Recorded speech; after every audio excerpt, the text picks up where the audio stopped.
Hi, I'm Marcia Smart from Smart in the Kitchen. Today I'm in the Beef It's What's for Dinner Culinary Center, and I'm going to show you some of my favorite tips and tricks for how to cook beef at home.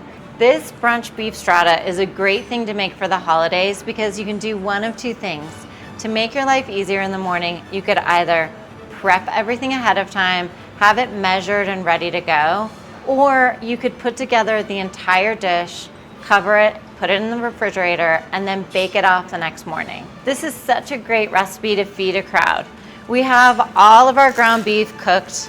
I'm gonna take it out of the pan and set it aside. We're gonna warm up our olive oil in our pan. I'm moving my heat back to medium. Okay, we've added our onions. I'm gonna add the mushroom, and these are gonna cook way down.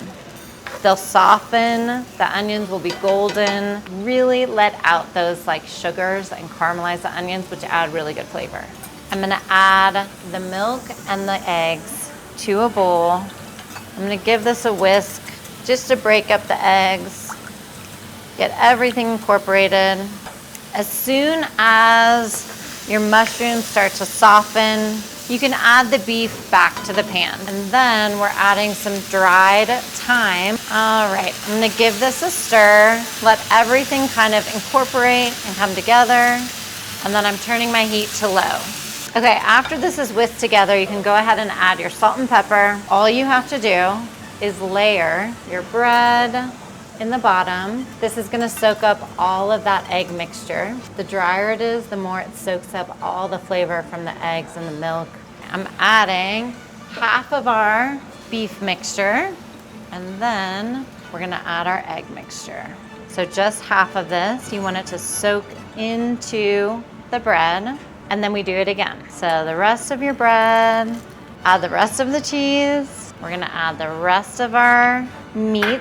Now I'm gonna add the rest of our egg mixture, and we're good to go. Take your spoon and kind of tuck everything in, but now it is ready to go in the oven.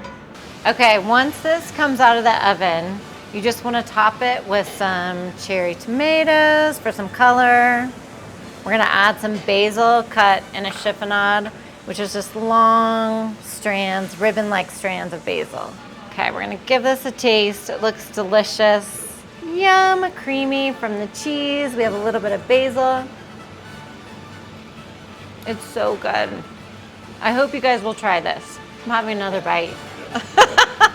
If you're looking for more beef tips and tricks for cooking beef at home, head to beefitswhatsfordinner.com.